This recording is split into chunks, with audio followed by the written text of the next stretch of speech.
سامعین محترم السلام علیکم ورحمۃ وبرکاتہ۔ آج کی اس ویڈیو میں ہم بات کریں گے ایک بہت ہی دلچسپ، عبرتناک اور سبق آموز واقعے کے بارے میں۔ یہ واقعہ بہت ہی اہم اور نہایت ہی شاندار قرآنی واقعہ ہے۔ اسی واقعے کی وجہ سے قرآن مجید میں اللہ عز و جل نے ایک سورت کا نام سورت بقرہ یعنی گائے والی سورت رکھا۔ ویڈیو کی طرف جانے سے پہلے آپ لوگوں سے گزارش ہے کہ ویڈیو کو اینڈ تک ضرور دیکھیے گا، اور اگر آپ لوگ چینل پر نئے ہیں تو جلدی سے چینل کو پہلے سبسکرائب کر لیں اور ساتھ لگے گھنٹی کے بٹن کو بھی پریس کر لیں، اور اگر ویڈیو پسند آئے تو ویڈیو کو لائک اور شیئر کرنا بالکل مت بھولنا۔ دنیا کی سب سے قیمتی گائے۔ اس کا واقعہ یہ ہے کہ بنی اسرائیل میں ایک بہت ہی نیک اور صالح بزرگ تھے، اور ان کا ایک ہی بچہ تھا جو نابالغ تھا، اور ان کے پاس ایک گائے کی بچیا کے علاوہ اور کچھ نہ تھا۔ ان بزرگ نے اپنی وفات کے قریب اس بچیا کو جنگل میں لے جا کر ایک جہاڑی کے پاس یہ کہہ کر چھوڑ دیا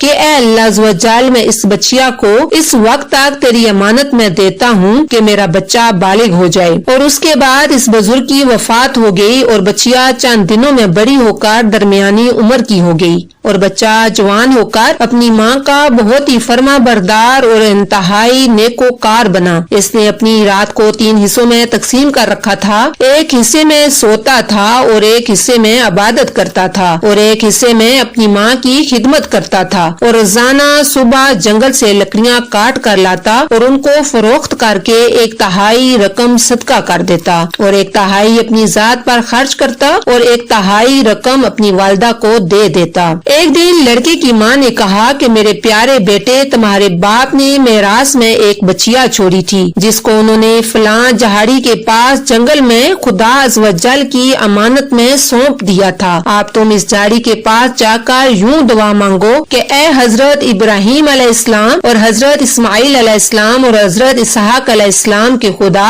تو میرے باپ کی سونپی ہوئی امانت مجھے واپس دے دے۔ اور اس بچیا کی نشانی یہ ہے کہ وہ پیلے رنگ کی ہوگی، اور اس کی کھال اس طرح چمک رہی ہوگی کہ گویا سورج کی کرنیں اس میں سے نکل رہی ہیں۔ یہ سن کر لڑکا جنگل میں اس جھاڑی کے پاس گیا اور دعا مانگی، تو فوراً ہی وہ گائے دوڑتی ہوئی آ کر اس کے پاس کھڑی ہو گئی، اور یہ اس کو پکڑ کر گھر لایا۔ تو اس کی ماں نے کہا، بیٹا تم اس گائے کو لے جا کر بازار میں 3 دینار میں فروخت کر ڈالو، لیکن کسی گاہک کو بغیر میرے مشورہ کے مت دینا۔ ان دنوں بازار میں گائے کی قیمت 3 دینار ہی تھی۔ بازار میں ایک گاہک آیا جو در حقیقت فرشتہ تھا۔ اس نے کہا کہ میں گائے کی قیمت 3 دینار سے زیادہ دوں گا، مگر تم ماں سے مشورہ کیے بغیر گائے میرے ہاتھ فروخت کر ڈالو۔ لڑکے نے کہا کہ تم خواہ کتنا بھی زیادہ رقم دو، مگر میں اپنی ماں سے مشورے کے بغیر ہرگز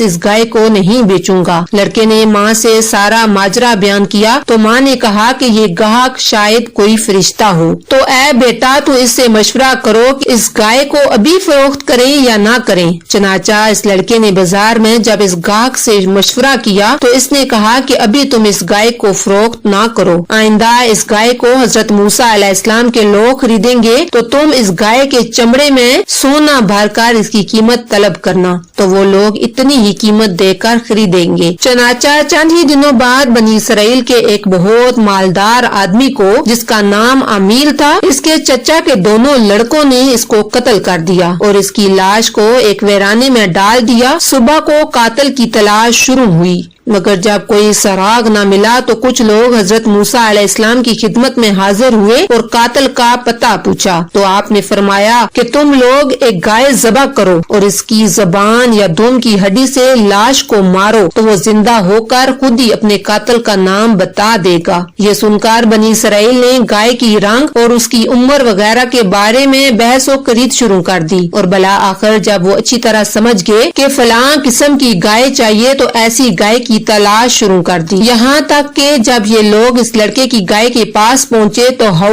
بہو یہ ایسی ہی گائے تھی جس کی ان لوگوں کو ضرورت تھی۔ چنانچہ ان لوگوں نے گائے کو اس کے چمڑے میں بھر کر سونا اس کی قیمت دے کر خریدا، اور ذبح کر کے اس کی زبان یا دم کی ہڈی سے مقتول کی لاش کو مارا، تو وہ زندہ ہو کر بول اٹھا کہ میرے قاتل میرے چچا کے دونوں لڑکے ہیں جنہوں نے میرے مال کی لالچ میں مجھ کو قتل کر دیا۔ یہ بتا کر پھر وہ مر